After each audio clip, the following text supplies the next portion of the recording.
With the hellish clutch of American economic sovereignty shrouded behind the innocent facade of its bois arts architecture, the Federal Reserve in Washington, D.C. beggars no attention from onlookers. While the alternatively coined Eccles Building is externally cloaked in pure Georgia marble, its subterranean bowels reek of tyrannical exploitation dating back to the early 1900s. The Gold Standard Act. March 14, 1900. Money is being spent faster than it can be printed. There isn't an adequate supply of bullion to back each dollar issued. Left, right, and center, businesses are undergoing unemployment and declaring bankruptcy. Endeavoring to remediate an imminent epoch of fiscal collapse, President William McKinley emotively inscribes himself upon a bill, the Gold Standard Act of 1900. Bimetallism is abolished, silver is terminated. This terse, presidential scribble now instructs that monetary notes must only be sustained by gold, nothing more, and accrediting the rarity and slow fluctuation of gold's prevalence in mineral mining, a limited supply of bullion has to retain an expanding value due to perpetual printing. Likewise, each dollar bill is equivalent to an infinitesimal percentage of gold asset. The dollar has deflated, resulting from the abandonment of silver. Although the economy's prices are falling through the floor, they're also adversely igniting a high demand for unaffordable goods. Each of these factors are one of multiple syringes containing varied serums, an alleged solution, but it's far too late. The economy has been inoculated with a culminating recessive jolt of electorally proposed synergistic peril. Today, in the 21st century, the Gold Standard Act would be ideal in deflating the hyperinflated market, leveling it off, so to speak. But the tables have turned. The truth is trivial. The public's perception is skewed beyond belief by the statist scum who have established America's centralized banking authority, the Federal Reserve. Buffalo, New York, September 6, 1901, 4:07 p.m. Wielding a .32 caliber Iver Johnson revolver veiled beneath his colorless handkerchief, Leon Chaglos, pointedly an anarchist, enters the Pan American Exposition. A foot before the equipped dissident stands a good-natured Republican, 25th President of the United States, William McKinley. Chaglos slithers closer. As McKinley's congenial palm reaches out, the assassin reenacts his rehearsed maneuver, fatally scathing the president's abdomen. Approximately 1 week later, the 26th forefather of America, and also the youngest, is subsequently thrust into presidency, Theodore Teddy Roosevelt. Roosevelt is the manifestation of illogicality, an insurgent who is eased by his inherited wealth, yet vigorously wages metaphorical wars on plutocratic banking schemes, a profitable magician who reveals his card trick to aspiring novices. Amidst this era of social activism and political reformation in the U.S., Teddy fathers the Progressive Party of 1912, concentrating its influence amongst his square deal. Marketed as a trifecta of C's, Roosevelt's domestic agenda strives to conserve natural resources, control corporations, and protect consumers, fluently interlacing with his progressive ideologies.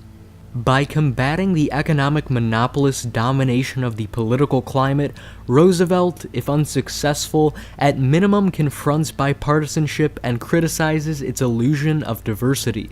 Neglecting to detail his summons for the popularized 8-hour workday reduction, suffrage and minimum wage for women, and the disclosure of political campaign contributors, Roosevelt's dynamic character is to be ascribed throughout his enduring 2 terms. After disregarding 1898's Treaty of Paris and surrendering his dominion overseas, Theodore Roosevelt formally granted independence to the newfound Republic of Cuba. Or did he? Guised under the Platt Amendment, Elements of the United States military-industrial complex are still endorsed to intervene within Cuba's internal affairs, masked beneath the strangulating bondage of American business interests. No matter what the repercussions, interfere with foreign nations for the sake of nationalism. Combating sensationalized dictum, the 9/11 patsies were not Islamic fundamentalists or jihadists. In fact, these perpetrators, like 20th century Cubans, were documented contrarians of the US's aggressive foreign policy. The Platt Amendment embodies how modern-day interventionism procures nothing more than resentful political adversaries. Other than coercively imposing its myopic will upon a hesitant country, the US also leased a Cuban naval base vis-a-vis the aforementioned amendment. Nowadays, this infamous, militarized fortress is Guantanamo Bay, a dystopian torture chamber funded by your taxpayer bucks, of which, under Section 1021 of the National Defense Authorization Act, you may be incarcerated. Speak softly and carry a big stick is President Theodore Roosevelt's tenet for diplomacy, highlighting soft, peaceful negotiation, yet militaristic intimidation with a big stick.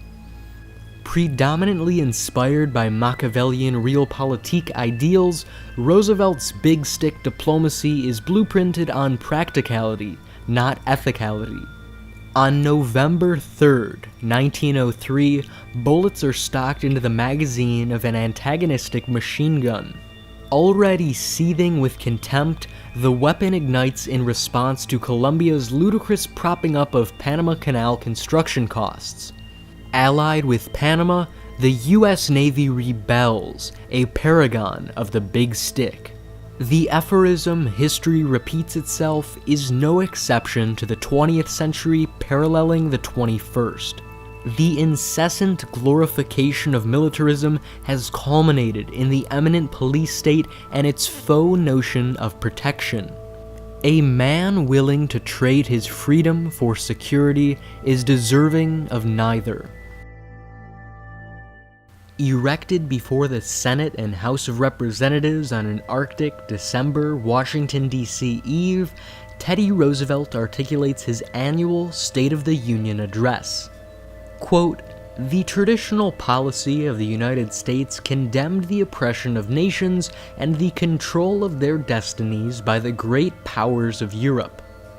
The Roosevelt corollary, the United States' imperialist threat to European powers trying to conquer Latin America, is historically envisioned as an augmentation to the Monroe Doctrine.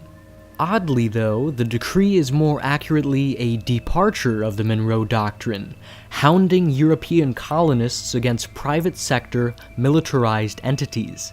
While such efforts have constituted acts of aggression on prior terms, their acquiescence has defined every single liberty-stripping program today, constricted by the state. Fascist intimidation tactics, the war on drugs, the war on terror, and enticing submission to political pressure."